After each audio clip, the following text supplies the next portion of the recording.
बिस्मिल्लाहिर्रहमानिर्रहीम जी, अस्सलाम वालेकुम। उम्मीद करती हूँ आप सब खैरियत से होंगे। आजकल जो आयज़ा और दानिश की जितनी भी कम्युनिकेशन चल रही है सोशल मीडिया के ऊपर रिलेटेड टू जो 4 शादियों पे उसका वर्डिक्ट है और उसके बाद किस तरह उसने कम्युनिकेट किया है अपनी बीवी के सामने ये बातें, वो सारी बातें एक तरफ, ठीक है।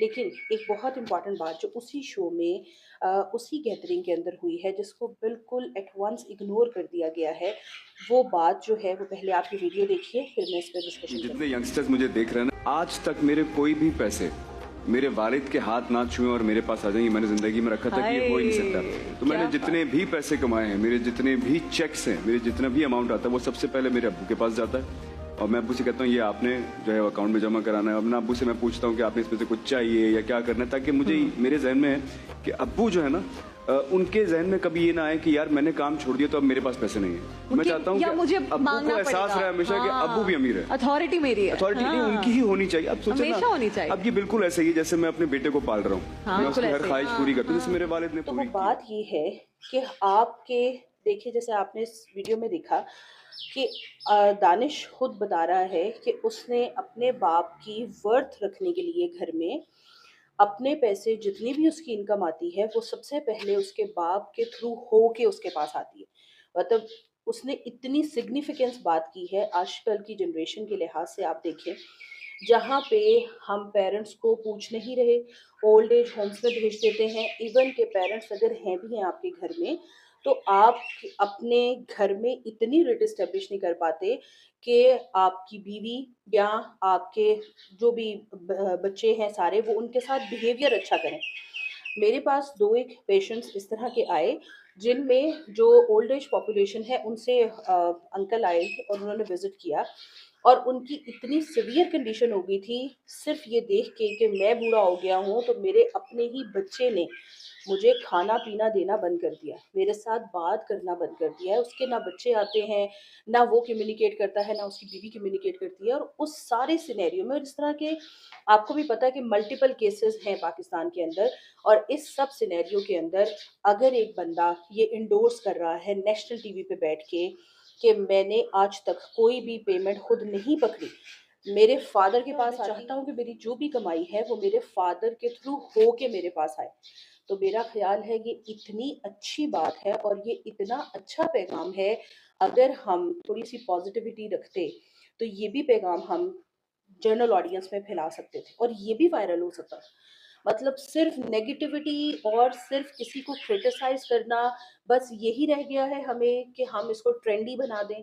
वाई नॉट पॉजिटिविटी भी ट्रेंडी हो सकती है और ये जो बात है इससे आपके इतने लोग इस चीज़ को सीख सकते हैं और हम इतनी बड़ी पॉपुलेशन को जो हमारे ओल्ड एज पीपल हैं, हमारे माँ बाप हैं, बूढ़े हैं, उनको हम एक बहुत अच्छी मोटिवेशन दे सकते थे और उनके लिए बहुत अच्छा पैगाम साबित हो सकता था। लेकिन किसी ने इस बात को हाईलाइट नहीं किया। एवरीवन इज सेइंग कि वो 4 शादियों का बयान, वो 4 शादियों का बयान उसने बीवी के सामने दे दिया। आप ये भी देखें उसी शो के अंदर आयज़ा ने ये भी स्टेटमेंट दी कि मैं आज तक अपनी जो पॉकेट मनी है वो अपने ससुर से लेती हूँ। आप इस चीज़ की सिग्निफिकेंस देखें कि वो बंदा तो है, मतलब उसका जो अब यानी कि दानिश तैमूर वो खुद तो ये फॉलो कर रहा है बिकॉज उसके फादर हैं और उसने ये अपनी प्रैक्टिस में रखा हुआ है। लेकिन उसकी ये देखिए कि बीवी की कितनी अच्छी ट्रेनिंग है और इनकी कोऑर्डिनेशन है कि उसने कभी नहीं कहा कि मैं तुम्हारे बाप से क्यों पॉकेट मनी लूं। जो कि आजकल मैक्सिमम बंदियों की प्रॉब्लम ये है कि वो बस अपने और अपने हस्बैंड की ब्रैकेट के बाहर नहीं देखती कि उसके बाहर भी जिंदगी है, उसके बाहर भी रिश्ते हैं जिसको इम्पोर्टेंस देनी है। अगर आप चाहते हैं कि आप एक अच्छा फ्लरिशिंग खानदान जो है उसको एंजॉय कर सकें, ठीक है, तो बड़ी माजरत से ये लोग नहीं चाहते कि कोई पॉजिटिविटी जो है ना वो स्प्रेड हो जाए आवाम के अंदर। दैट्स वाई सिर्फ एक ही चीज को हाईलाइट करके और एवरीवन इज टॉकिंग अबाउट कि उसने 4 शादियां कर दी फिलहाल को जिस पे वो खुद भी सॉरी भी कर चुका है, अपोलोजेटिक भी हो चुका है। और देखिए अगेन मैं हमेशा ये बात करती हूँ, लोगों के एक्शंस बुरे हो सकते हैं बट लोग बुरे नहीं होते।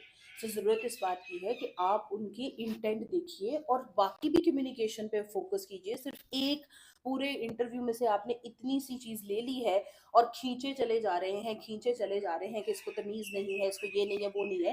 तो चलिए मैंने आपके सामने एक उसका एंगल दूसरा भी पेश किया है उसी वीडियो के अंदर से।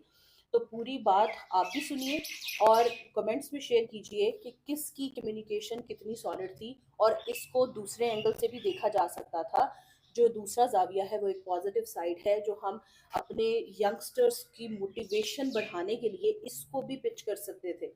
और ये बहुत अच्छी पॉजिटिविटी साइड जाती कि वही नेशनल टीवी जिसमें हम सब बैठ के यहाँ पे सब क्रिटिसाइज उसको कर रहे हैं कि नेशनल टीवी में अपनी बीवी को उसने ये बोला, तो उसी नेशनल टीवी पे उसने अपनी बाप की इम्पोर्टेंस और कैसे घर का माहौल होना चाहिए और आपने कैसे फादर अगर जो नहीं काम कर रहे आफ्टर रिटायरमेंट आप उनको कैसे वर्थ दे सकते हो, कैसे उनकी सिग्निफिकेंस अपने खानदान में आप बढ़ाओगे।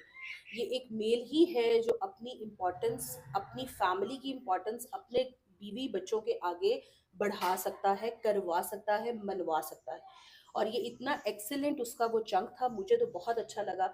और मुझे ये उस चीज़ पे भी थी कि कितना एक पॉजिटिव साइड उसने एक चीज़ हाईलाइट की है और उसकी बीवी भी उसको उसमें प्रॉपर सपोर्ट कर रही।